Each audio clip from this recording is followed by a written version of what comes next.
Hi everyone, welcome back. The problem for today is to find the majority element. What is majority element? If suppose we are given an array of size n, so we have to find the element in the array that is occurring more than n by 2 times.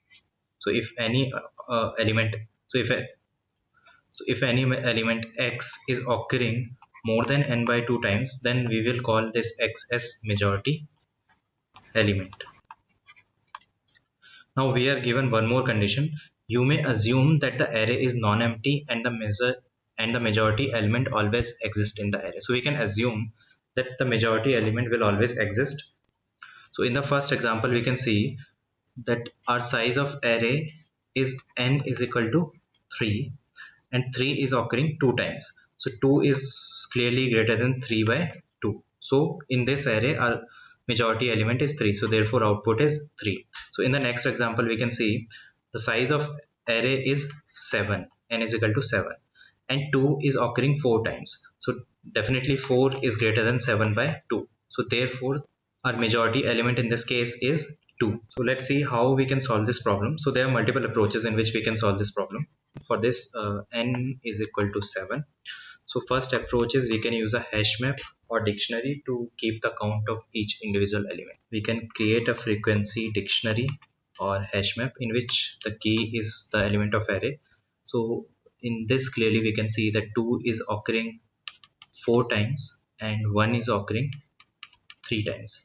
Now we will iterate over all the frequency keys, and now what we will do, we will iterate over all the elements of this dictionary. First of all, we will check for 2. What is the count of 2? So it is 4. Is it greater than 7 by 2? We will check. 4 is greater than 7 by 2. Yes. So when it return yes, when a yes condition or true condition is written, we will say this is the majority element. So what is the element here? 2. So we will return 2 as the majority. So 2 is the majority element. For this, let's compute the time and space complexity. So for this problem, our time complexity will be O of n, because we are iterating this once and again once for the frequency table. So it will be maximum, it can be n. So the time complexity is On, but for space it will be again O of n. For time it is okay, it is taking only O of n time, but for space it is taking too much. So can we do it in O of 1 space? Yes, we can do it. So for that, there is a standard algorithm that is called Boyer-Moore majority vote algorithm. So let's understand what it does. We will take the same example as before, and we will take two variables. One is counter. We will initialize it with 0, and one will be m. M will be storing the majority element in the array.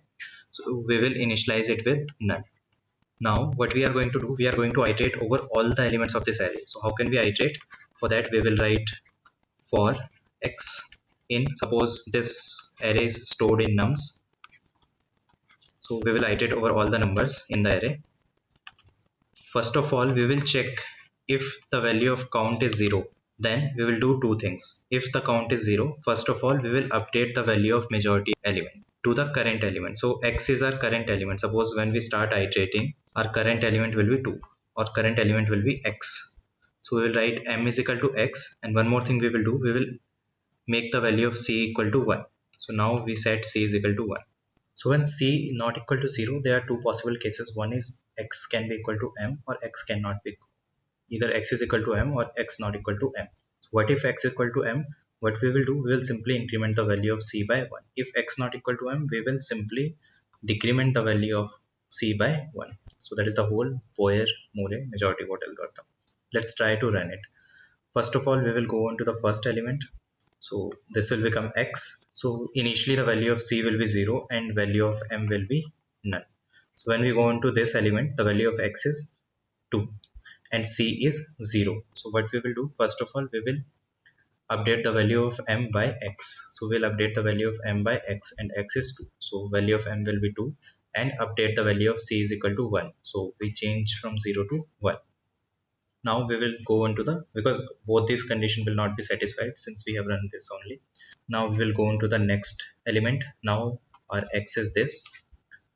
Again we will check, is c equal to 0? No, c is equal to 1 now.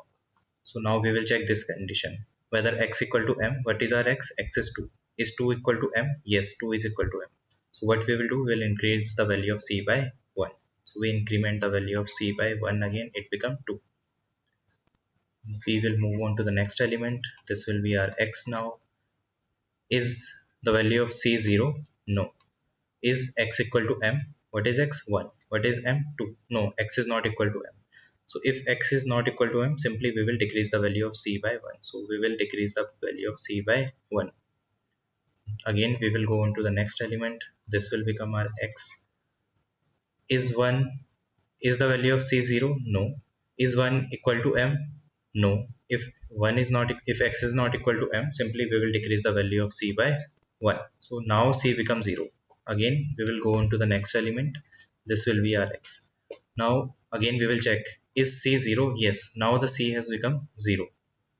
So what we will do, we will update the value of m by x. So what is x? 1. So we will update the value of m by x. So x is 1, and we will update the value of c is equal to 1. So simply we will set c is equal to 1 now. Okay, now we will move on to the next element.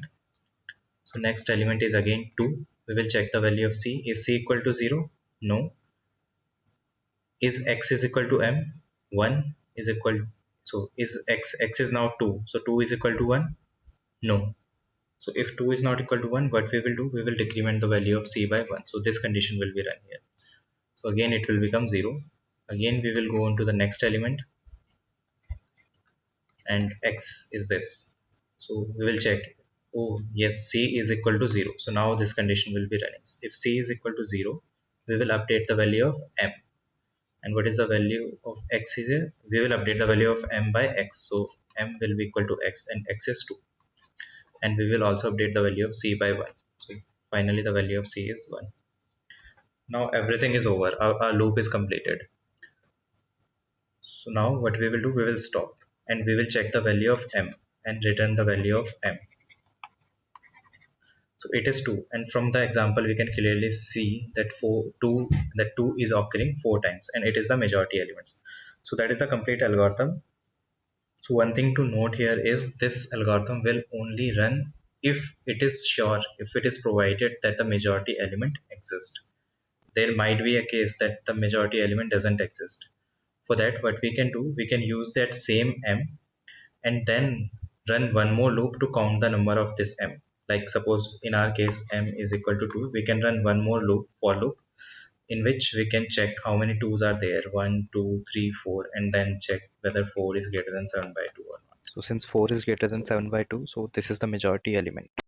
Also the time complexity for this algorithm will be O of n, and space complexity will be O of 1, because we are not using any extra space. So this one is just constant space. So that is all. Also, let's just try to get more intuitive idea about how this algorithm is working. So we'll dig a little bit more into this. Okay, let us take the same example and let's also plot the value of c on number line. Suppose we will be starting from here. When we go to this position, our m will be 2 and our c will be 1, as we have already discussed. So we can plot it something like this. So our c is at 1 and our m is 2 here. We go on to the next element. Again the c will increase by 1 because it is same as the majority element, and majority element will remain same. So we can write it something like this, but our majority element here is 2. Again we go on to the next element, that is 1. Is it same as the majority element? No. What we will do, we will decrease the value of count by 1. Now count become 1, and but the majority element will remain same, so it will be 2. So the count is now decreased by 1 unit. It is here. Next we go on to the next element, that is 1. Is it same as the majority element? No. If no, then we will decrease the value of c by 0. We decrease the value of c by 0. It is here now, but the majority element will remain same. Now we move on to the next element, and since the value of c is 0 now we will update our value of m. So now the new value of m will be equal to x, that is 1. So now m is 1 and c will be also 1 here. Now our majority element become 1. Up to here our majority element was 2. Okay, we go on to the next element, that is 2. Is it same as the majority element? No, it is not same. So simply we will decrease the value of count by 1. So here count will again become 0, but the majority element will remain same. So that is 1 only. So again we come back to 0 here. Finally, what we see, since value of C is 0, we will simply update the value of majority element by this x, and this x is 2, and we will also set the value of C by 1. In the last step it will be like this, and the majority element is again 2. So what can we infer from this? If we look at the third step, and if in the arrays there are only three values, that is 2, 2 and 1, and here if we look at the majority element, it is 2. So at each iteration it is giving us the right result, but the value of count from here to here is decreased by 1. Or can we also infer it something like that this 1 is cancelling the effect of this 2? So if we write that this 2 is cancelled by this one, that is also right to say, because when this 1 came, we go back to the same state, that is here. The C is 1 and the M is 2. Then when we go on to the next, again this 1 will cancel out this 2. Now there is no majority element.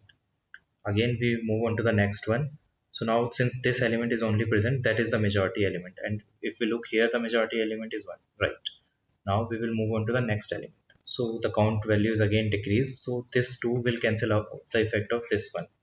And finally we reach this point. So this point is not cancelled by anything. So this is our majority element. So basically the non-majority element will be cancelling the majority elements. But since the count of majority elements is more than non-majority elements, at the end there will be the value of C will be positive. So this is some intuition that we are getting, that what we are actually doing here also, like we are just nullifying the effect of this thing, then this has nullified the effect of this thing, then this has nullified the effect of this, then the effect of this is nullified by this. Finally we are left with this 2 only. So because of this 2 is actually the majority element. So I hope you get a brief idea about it. So I will also share the link of Boyer-Moore algorithm in the details. Thank you, thanks for watching.